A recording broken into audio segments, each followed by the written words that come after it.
Hello, world and universe. Welcome to the Trevor Donald Experience. Manifest your truth. And if you're new to the channel, please hit that like and subscribe button. And for all my continued followers, I want to say thank you. And this is an opinion-based video channel where I try to open your eyes and ears up to some of the travails and tribulations that take place throughout our cities, our states, our country, and sometimes around the world. And I have a very troubling story straight out of Blaine, Minnesota.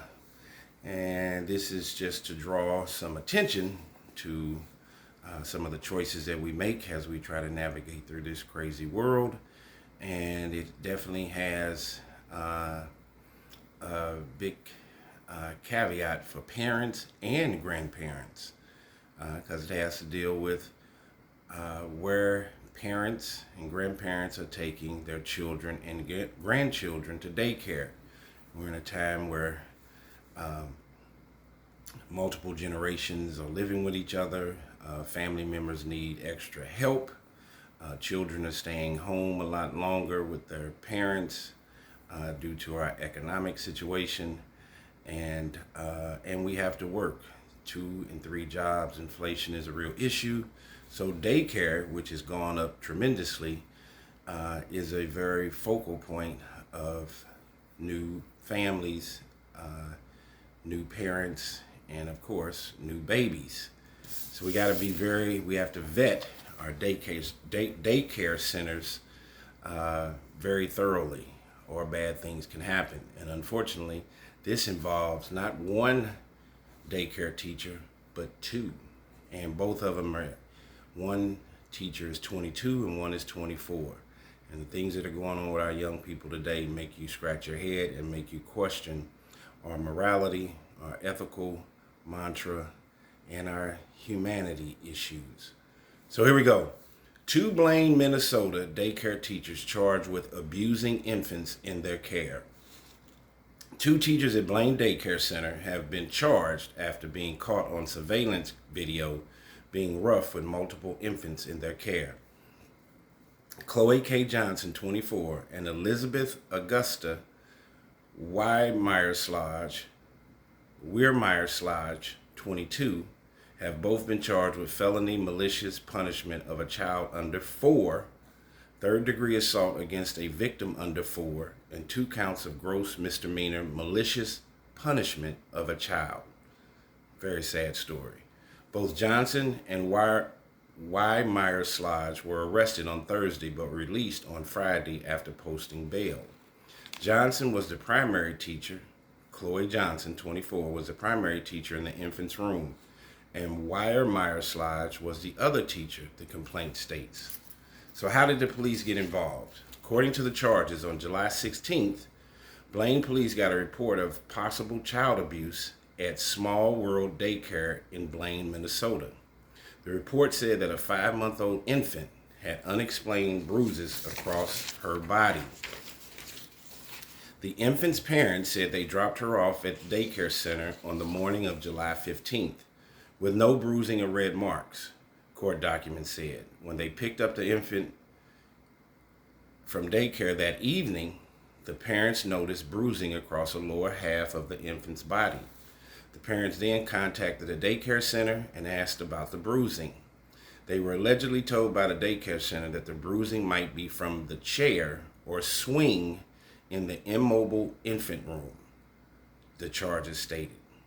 According to court documents, officers were given photos of the infant in the said chairs, and the leg holds didn't look tight enough to cause any marks or bruising. Court documents say Miss Johnson allegedly said the bruising could have come from the infant's chairs in the room. Weirmeyer-Slodge also said any marks might have come from the swing or chair because the infant's slumps in her chair. Johnson initially said she didn't notice any bruising on the infant at drop-off on July 15th, but said she did see redness later that afternoon in the infant's pelvic area. Johnson then said she noticed the redness had turned to bruising the next day. Weirmeyer-Slodge said she didn't see any redness or bruising on July 15th. Now, what did the police see on surveillance video? According to the charges, both Johnson and Weimar-Slodge were seen on surveillance video in the infant's room at the daycare being rough with the multiple infants in their care. Court documents say Miss Johnson is seen on video handling the infant mentioned above roughly several times. Video shows Johnson sitting with the infant on a floor mat and starts moving her around aggressively. Johnson then, over the next several minutes, grabs the infant in the lower half of her body and violently flips the infant back and forth from her stomach to her back. Johnson allegedly only let the infant stay on one side for a few seconds. According to the charges, the video shows the infant's arms flailing, her body being rigid, and her head not being supported. While there was no audio in the surveillance video, investigators could see that the infant was screaming with her mouth open while this was happening.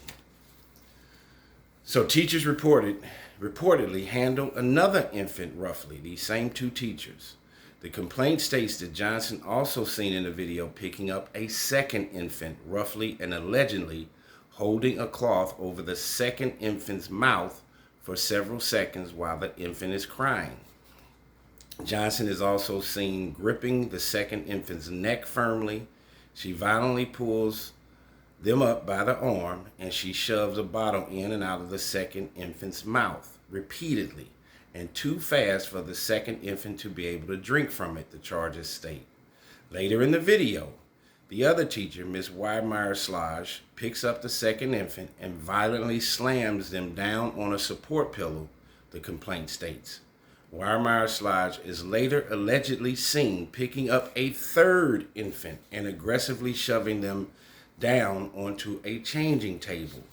According to the charges, Weimar-Slodge is then seen on camera violently picking up the third infant by their arm while the infant is crying.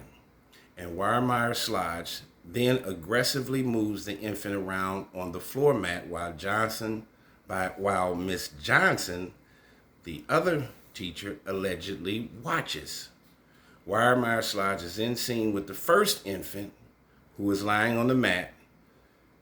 The charges state that Weimar-Slodge then aggressively drags the first infant by her legs toward her. Weimar-Slodge then picks up the first infant and slams her into a support pillow and presses down on the infant's torso area. The infants in Johnson and Weimar-Slodge care appeared to investigators to be immobile, not being able to walk or crawl, the charges said.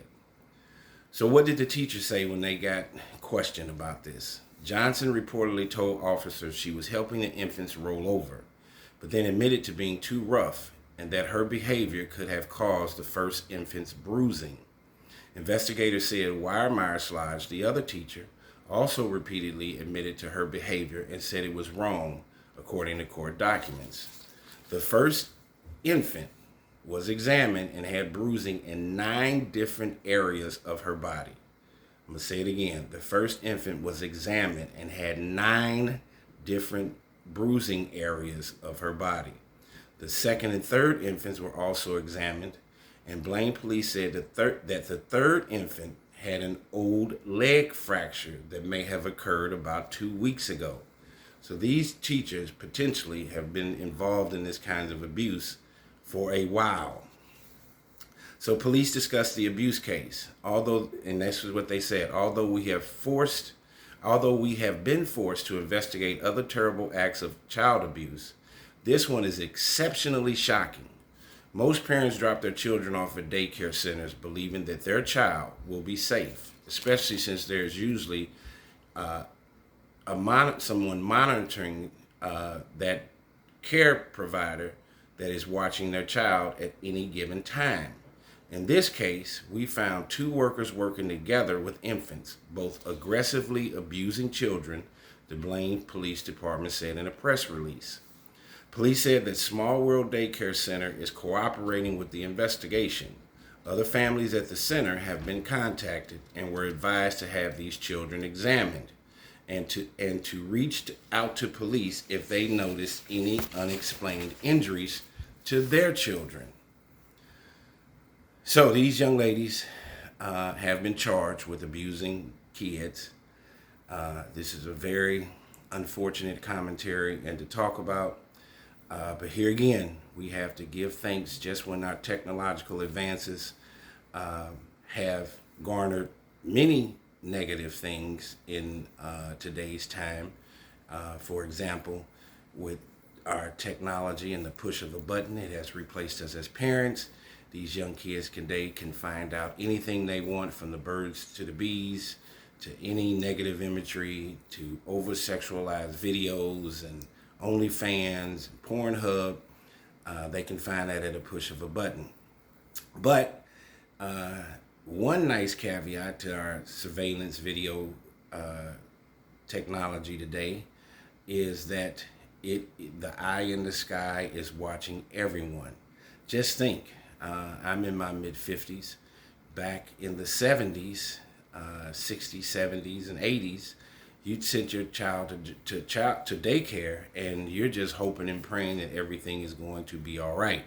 I think this is a telltale and a cautionary story that abuse to infants and kids has probably been going on forever, but hopefully we can reduce this amount of abuse and negativity amongst our children, let alone our infants and children who are our future, that this can be curtailed due to video surveillance. These two young ladies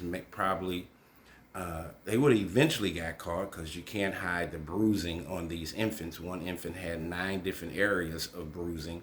They would have eventually got caught, but these young infants and young children would have had to succumb to more abuse. Luckily, surveillance video footage that has had its advances in today's time has helped garner and help prevent and help to convict many people that are committing crimes throughout our cities, our states, and even in our daycares. So we have to give a big, huge applause to video surveillance in today's time, whether it's door video surveillance at your homes, whether it's drones, whether there's surveillance cameras at our stoplights. I think that is an added measure that is needed. Who cares who's watching you if you're not doing anything wrong? And evidently these two teachers, young, 22, 24, were committing heinous, abusive crimes against hopeless children that could not defend themselves, not just children, but infants. These two young ladies, if these allegations are correct, I'm glad they caught it in time, because eventually one of these abuse situations was probably going to lead to an infant's death. This has to be super traumatic for the family and the parents and grandparents of these infants to find this out, and hopefully this will shake up the whole narrative that's going on at this place called Blaine Daycare. And where is the supervision of people that did not know that this kind of egregious behavior was going on? This may shut down the Blaine Daycare altogether. Child abuse, animal abuse, domestic violence does not have a place in our society at all. Tell me what you think about these two young ladies, these two Blaine Daycare teachers that are charged with abusing infants. This has been a Trevor Donald Experience.